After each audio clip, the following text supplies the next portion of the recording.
दोस्तों, आप सभी दोस्तों को वंदे मातरम। Good morning. आज हमारा टॉपिक है सरदार भगत सिंह का शहीद दिवस पर भाषण कैसे देंगे। माननीय अतिथिगण, आदरणीय प्राचार्य महोदय, प्रबंधक तथा यहाँ पर उपस्थित सभी छात्र छात्राओं को सादर अभिनंदन। मैं संजीव आर्या बीएड प्रथम वर्ष का छात्र हूँ। आज मैं वीर भगत सिंह, माँ भारती के दिलों में बसने वाले के विषय में भाषण या वक्तव्य देने हेतु आपके सम्मुख प्रस्तुत हुआ हूँ। और ये जो है 23 मार्च 2024 जो है 94वां शहीद दिवस के उपलक्ष्य में हम लोग शहीद दिवस मनाएंगे। उनकी प्रसिद्ध युक्ति थी, सरफरोशी की तमन्ना अब हमारे दिल में है, देखना है कि जोर कितना बाजुओं एक कातिल में है, जो उन्हें प्रेरित करते थे। इसका मतलब हो गया कि भारत की आज़ादी का तमन्ना, इच्छाएं हमारे दिल में है, और तुम जो हमारे दुश्मन हो और हम लोगों के जो कातिल हो, देखना है कि तुम्हारे बाहों में, तुम्हारे दिमाग में कितने दम है। सरदार भगत सिंह का जन्म 27 सितंबर 1907 को पाकिस्तान के लायलपुर बंगा नामक गांव में हुआ था। उनके माता का नाम विद्यावती था और पिता का नाम किशन सिंह था। एक बार की बात है, जब वे 5 से 7 साल के थे, उनके पिताजी अपने खेतों में आम लगा रहे थे। तो भगत सिंह जी ने अपने पिताजी से पूछे कि आप आम क्यों खेतों में बो रहे हैं।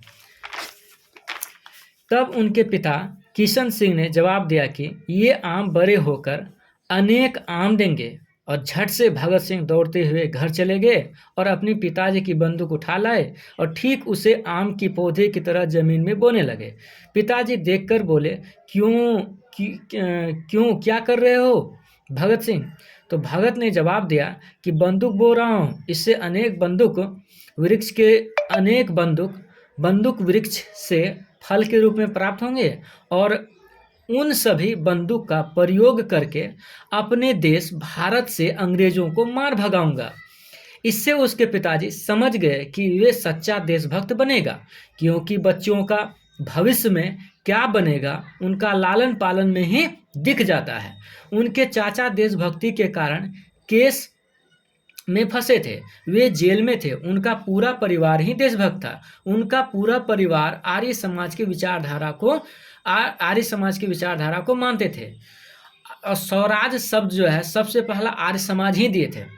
इसी कारण उन्होंने अंग्रेजी मीडियम स्कूल के बजाय उन्होंने दयानंद आर्य वैदिक पब्लिक स्कूल में अपना एडमिशन लिया। दयानंद एंग्लो आर्य वैदिक स्कूल में कक्षा 5 तक पढ़ाई किया। पेज में हम चलते हैं 3 पर। वे बचपन से महात्मा गांधी के विचारों से अभिप्रेरित थे। बचपन में ही असहयोग आंदोलन से जुड़ गए थे। वर्ष 1919 की 13 अप्रैल को जालियांवाला बाग हत्याकांड हुए, जिसमें हजारों लोग शहीद हो गए थे। अगले ही दिन भगत सिंह उन स्थानों पर आए और खाली बोतल में खून से सने मिट्टी को बोतल में भरा और प्रतिज्ञा की कि माँ भारती को स्वतंत्र करवाऊंगा।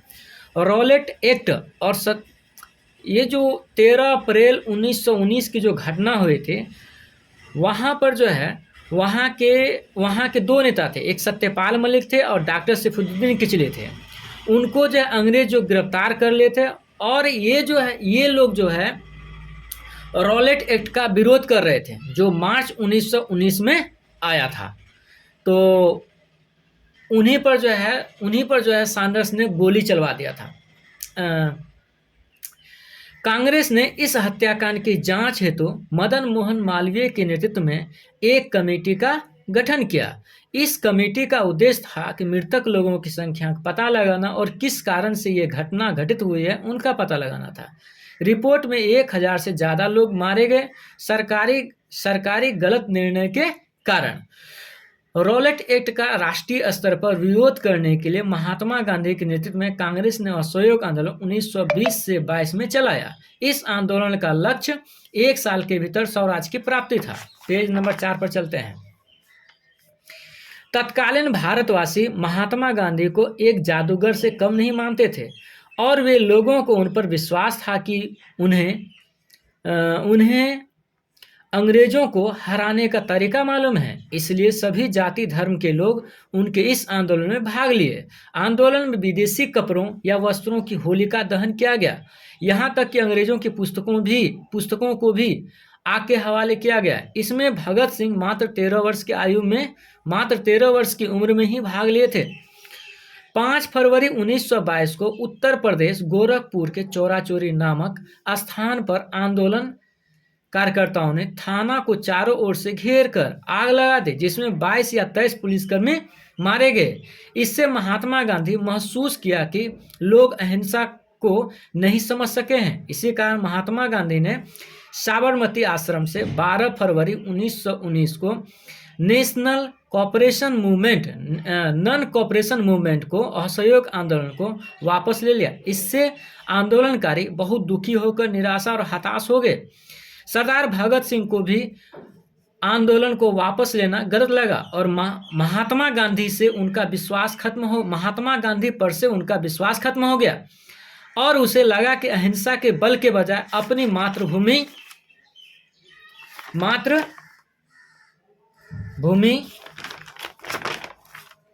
मातृभूमि को हिंसा के बल पर ही आजाद करवाना होगा।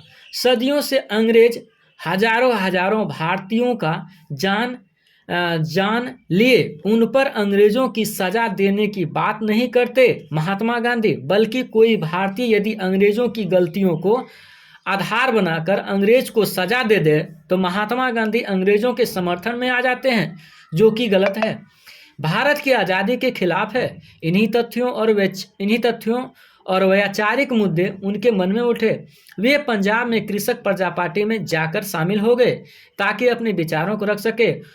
इनको धार देने के लिए वर्ष 1926 में नौजवान सभा का स्थापना किए। खुद इस संगठन का सचिव बने। इस संगठन का उद्देश्य किसानों व श्रमिकों को जोड़कर अंग्रेजों के खिलाफ क्रांति का बिगुल फूंक सके।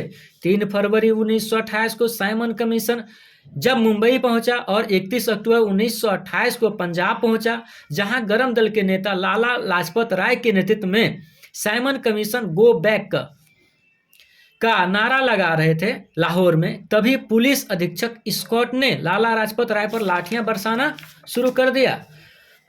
इससे वे घायल हो गए और उनकी मृत्यु 17 नवंबर 1928 को हो गई। इसके विरोध स्वरूप कहा कि मेरे ऊपर बरसाए गए एक एक लाठी अंग्रेजी साम्राज्य के ताबूत में कील साबित होगी। इस घटना से भगत सिंह काफी दुखी हुए। इसका प्रतिशोध लेने के लिए उस पुलिस अधीक्षक स्कॉट को गोली मारना चाहते थे, लेकिन थाना पहुंचने पर मुखबिरी द्वारा पहचान गलत हो गई। इस कारण से जेपी सॉन्डर्स को गोली लगी और जेपी सॉन्डर्स की गोली लगी। इसमें जो है राजगुरु, भगत सिंह, सुखदेव और चंद्रशेखर आजाद भी शामिल थे। जब 8 अप्रैल 1929 को भगत सिंह और बटुकेश्वर दत्त ने केंद्रीय असेंबली में खाली स्थानों पर बम फेंका, बम फटा, लेकिन कोई मरा नहीं। वे इनकलाब जिंदाबाद के नारे लगा रहे थे। फेंकने का उद्देश्य भारत की जनता संसद में पास होने वाले ट्रेड बिल और पब्लिक सेफ्टी बिल का विरोध कर रहे थे।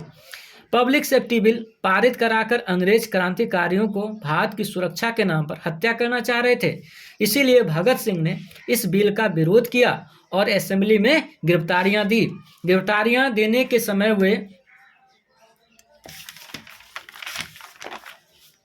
भगत सिंह गिरफ्तारियां देने के समय वो इनकलाब जिंदाबाद के नारे जोर जोर से लगा रहे थे और वे कह रहे थे और वे कुछ पर्चियां भी फेंके थे जिसमें लिखा हुआ था, बहरों को सुनाने के लिए मैंने बम फोड़ा है।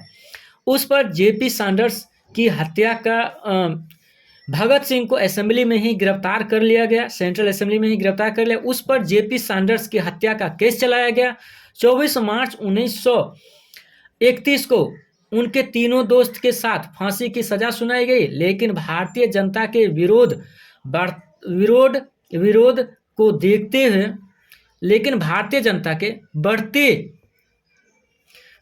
देखते हुए ब्रिटिश सरकार आनन फानन में 23 वर्ष 6 माह के युवा देशभक्त को तय तिथि से एक दिन पूर्व ही 23 मार्च 1931 को फांसी दे दिया गया। लाहौर सेंट्रल जेल में सेंट्रल जेल में इस दौरान भगत सिंह जेल में करीब 300 किताबें पढ़ी। उसमें समाजवाद, राजनीतिक और क्रांति से संबंधित किताबें होती थी। अंतिम में लेनिन की किताबें पढ़ी। फांसी चढ़ने से 2 महीने पहले जतीन दास उनके साथ, जो करीब 2 महीने अनशन पर थे, उनके अनशन के कारण अंग्रेज डरती थी। अनशन से डर क्रांतिकारियों की अनशन से डर क्रांतिकारियों की बातें अंग्रेज सरकार मान ली थी, जो कहता था कि अंग्रेजों का सूरज कभी अस्त नहीं होता था, अस्त होता हुआ नजर आता था। उन्होंने एक सुप्रसिद्ध किताबें लिखा, मैं नास्तिक क्यों हूं। कंक्लूजन के विषय में बात करेंगे। भगत सिंह एक सच्चे क्रांतिकारी व राष्ट्रभक्त राष्ट्रवादी थे। जैसे को तैसा से सिखाने वाले थे। वे अनेक भाषाओं को जानते थे। हिंदी, अंग्रेजी, बांग्ला, उर्दू, फारसी, आयरलैंड की भाषा भी जानते थे। भले ही भगत सिंह नहीं रहे, लेकिन सभी भारतीयों के दिलों में वे हमेशा के लिए अमर हो गए। वे चाहते थे कि उनकी शहादत के बाद भारत में क्रांति हो जाए। वे जीते जी अंग्रेजों के खिलाफ नहीं कर सके। वे भगत सिंह से प्रेरित होकर क्रांति करे और इसके माध्यम से अंग्रेजों को भारत से नामो निशान हमेशा के लिए मिटा दे, जैसा कि 1942 में हुआ था और 1945 में भी। मेरा वीडियो देखने के लिए धन्यवाद। जय हिंद, जय भारत दोस्तों। अगर आपको मेरा वीडियो पसंद आता है तो लाइक, शेयर, सब्सक्राइब करें। Thank you.